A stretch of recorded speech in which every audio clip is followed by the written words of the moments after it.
देखते होता हमारे उड़हिया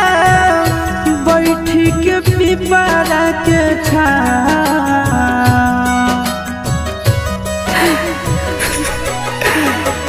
देखते होता हमारे उड़हिया बैठी के पिपरा के